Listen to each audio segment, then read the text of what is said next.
Bismillahirrahmanirrahim. Assalamualaikum warahmatullahi wabarakatuh. Alhamdulillahirabbil alamin. Wassalatu wassalamu ala asrofil anbiya'i wal mursalin sayyidina wa maulana Muhammadin wa ala alihi washabbihi ajma'in, amma ba'du. Rabbi shrah li sadri wa yassir li amri wa hlul 'uqdatam min lisani yafqahu qawli. Pertama-tama dan yang paling pertama, marilah kita panjatkan puji serta syukur kita kehadirat Allah Subhanahu wa taala, karena berkat rahmat dan hidayahnya kita masih diberi banyak kenikmatan, mulai dari kenikmatan iman, Islam, kesehatan, dan masih banyak nikmat yang lain diberikan oleh Allah Subhanahu wa taala. Salawat serta salam tidak lupa kita curahkan kepada baginda Nabi Muhammad SAW, karena berkat mujizatnya beliau dapat mengubah dari zaman jahiliyah menjadi zaman yang terang benderang ini. Sebelumnya perkenalkan saya terlebih dahulu, nama saya Lutfi Misbah Munir dari SMA Negeri 48 Jakarta. Di sini saya akan memberikan segelintir informasi tentang keutamaan doa. Dari kita banyak yang salah mengartikan apa sih itu doa, khususnya para kaum-kaum remaja. Kita berpikir bahwa doa itu hanya sebagai permintaan kita terhadap Tuhan kita agar apa yang kita inginkan dan apa yang kita butuhkan dikabulkan secara cepat gitu. Tapi sebenarnya pernyataan tersebut salah. Arti doa sendiri itu yang benar adalah bagaimana cara pendekatan diri kita terhadap Tuhan kita, dan bagaimana cara memperbaiki pribadi kita yang lebih baik. Allah telah menjanjikan dalam surat Al-Baqarah ayat 186 yang berbunyi, A'udzubillahi minasyaitonirrajim. Bismillahirrahmanirrahim. Wa iza sa'alaka ibadi anni fa inni qarib. Ujibu da'watad da'i iza da'ani falyastajibu li wal yu'minu bila'allahum yarsyudun. Yang artinya, dan apabila hamba-hambaku bertanya kepadamu tentang aku, maka jawablah bahwasanya aku ini dekat. Aku mengabulkan permohonan orang-orang yang berdoa apabila ia memohon kepadaku, maka hendaklah mereka itu memenuhi segala perintahku, dan hendaklah mereka beriman kepadaku, agar mereka selalu berada dalam kebenaran. Dari ayat tersebut kita dapat mengambil kesimpulan bahwa Allah itu tuh sangat dekat kepada kita. Allah tuh pasti mengabulkan permohonan-permohonan kita. Jika kita beriman kepada Allah, kita melakukan apa yang diperintahkan oleh Allah, dan kita juga menjauhi apa yang dilarang oleh Allah. Dari ayat tersebut, kita harus yakin bahwa Allah itu akan mengabulkan doa-doa kita. Tapi kenapa sih masih banyak doa-doa kita yang masih belum dikabulkan gitu? Padahal kita rajin berdoa, kita beriman kepada Allah, dan juga kita hanya berharap kepada Allah selain dibanding makhluk-makhluk yang lain gitu. Sebenarnya ada beberapa alasan mengapa doa kita itu tidak dikabulkan. Sebenarnya bukan tidak dikabulkan, tapi ada proses-proses dikabulkan doa tersebut. Proses itu dapat saya bagi menjadi 3. Yang itu yang pertama adalah saat kita berdoa, kita dapat langsung dikabulkan doa tersebut, karena Allah sangat mengerti apa yang kita butuhkan di masa itu. Misalkan kita berdoa, ya Allah, angkatlah penyakit hamba yang hamba lalui sekarang ya Allah. Jika Allah menghendaki, Allah pun akan mengangkat penyakit tersebut dan memberi kesehatan kepada kita. Lalu yang kedua adalah proses yang sering sekali kita alami, yaitu doa kita tuh ditunda oleh Allah. Kita sudah berdoa, kita sudah rajin berdoa, tapi Allah masih belum mengabulkan doa kita.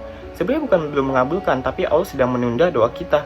Kapan? Sampai kapan? Sampai waktu yang tepat. Allah tuh punya rencana yang sangat sempurna sedemikian rupa agar kita tuh dapat diberikan permohonan tersebut di waktu yang tepat. Seperti kita ideologikan seperti ini. Ada anak kecil meminta pisau kepada ibunya. Namun apa yang dilakukan oleh ibunya? Ibunya pun akan melarang dan tidak memberikan pisau tersebut, karena ibunya masih sangat mengerti bahwa anaknya itu belum dapat menggunakan pisau tersebut dengan bijak dan benar, dan dapat membahayakan anak kecil tersebut.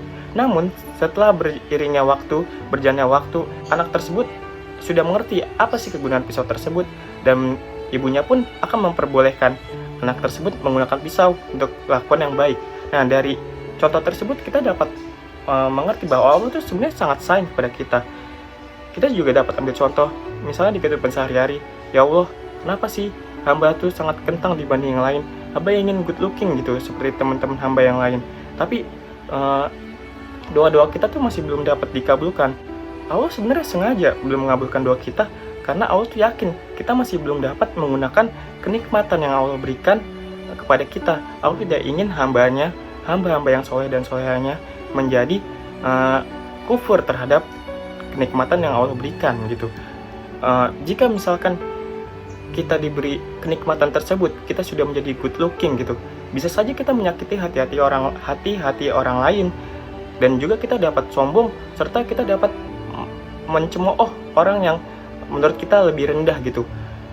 Sedangkan jika kita belum dikabulkan doa kita dan kita masih merasa kurang gitu, kita pasti pernah merasakan kan yang rasa dicemooh oleh orang lain, dibenci oleh orang lain, dan juga diejek oleh orang lain atau apapun itu. Kita dapat lebih mengerti nanti jika doa kita sudah dikabulkan di waktu yang tepat, kita dapat lebih mengerti apa sih rasanya orang tersebut ketika dicemooh, apa sih rasanya jika kita tuh sedang dijelekkan gitu oleh orang lain. Dan sebenarnya bukan cemooh atau jelekan itu yang dibutuhkan oleh orang tersebut, tapi dukungan oleh kita dan support dan bantuan dari kita yang mereka butuhkan.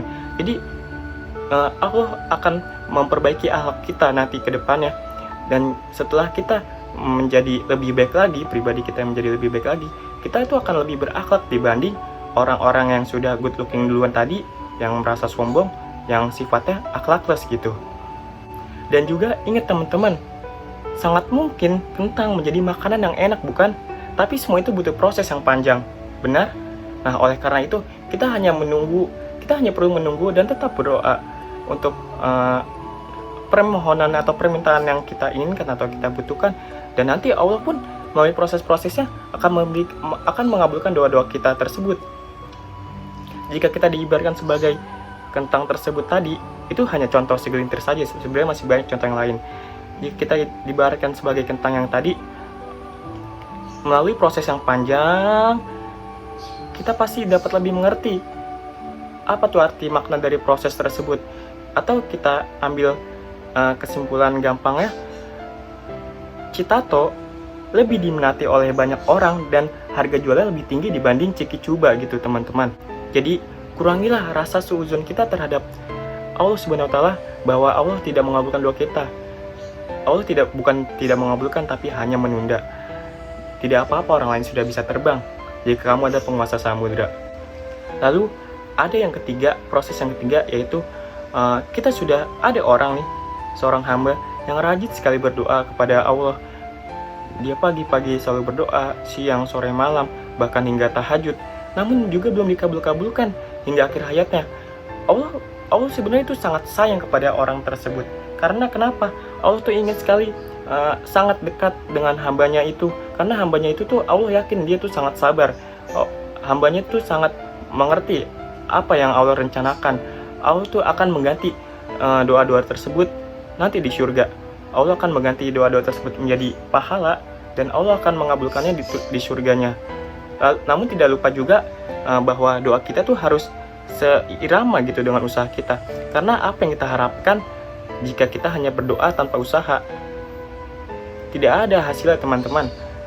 Kita hanya mendapatkan lelahnya berdoa saja. Kita tidak bisa hanya menghayal, ya Allah, hamba ingin mobil, namun kita tidak melakukan usaha-usaha untuk mendapatkan mobil tersebut.